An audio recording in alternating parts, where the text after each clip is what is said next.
یہ لبوب کبیر کا نسخہ تیار ہو رہا ہے۔ یہ سارا جو براؤن نظر آ رہا ہے،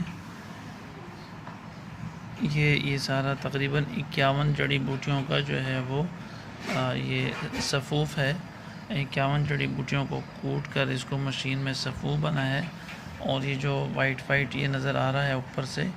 یہ مستگی رومی جو کہ اس جو ہے وہ لبوب کبیر کا ایک اہم جزو ہے، اس کو ہم نے جو ہے وہ اس میں ڈالا ہے، اور اس کو پھر ہم اس طرح چمچ کے ذریعے سے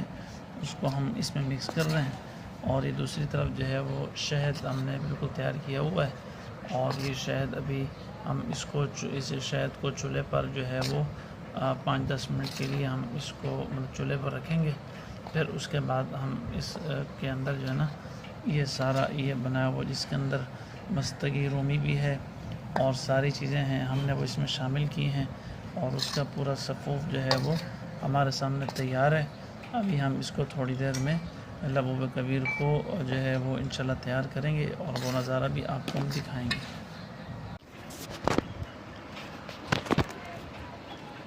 ناظرین، یہ ہم نے شہد کو گرم کیا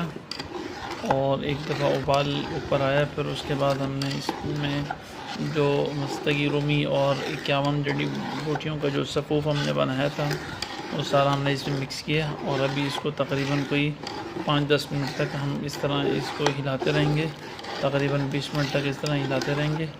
اس کے اندر جتنی گلٹیاں بنی ہوئی ہیں وہ گلٹیاں ختم ہو جائیں گی آہستہ آہستہ خود بخود انشاءاللہ کے حکم سے، اور یہ ہمارا ایک لبوب کبیر جو ہے وہ بہت اچھا تیار ہو گیا۔ اب اس کے بعد آخری عمل ہے ہمارا، وہ ہم اس میں ورق نقرہ جو چاندی کے ورق جو ہے وہ ہم ڈالیں گے، تو وہ ہم اس کو تھوڑی دیر میں پھر ہلاتے بھی جائیں گے۔ ہلانے کا عمل ہمارا تقریباً 15-20 منٹ تک رکے گا نہیں، تو یہ گلٹیاں سب اس میں حل ہو جائیں گی۔ یہ آخری عمل جو تھا وہ ورق نقرہ والا، ابھی رک جاؤ تھوڑی دیر رک جاؤ، تو اس کو بیٹا انگلی سے نیچے کرو، یہ جو ہے بہت ہی نازک ہوتے ہیں، اس لیے ابھی سے رک جائیں بیٹا۔ تو یہ اس طرح ورق نقرہ اس میں ڈالتے ہیں، بس اس کے ورق نقرہ ڈالنے کے بعد جو ہے وہ یہ ہمارا بالکل ریڈی ہے۔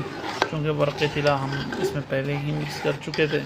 اس لیے اب آخری میں جو ہے وہ ورق نقرہ ہم اس میں ڈال دیں،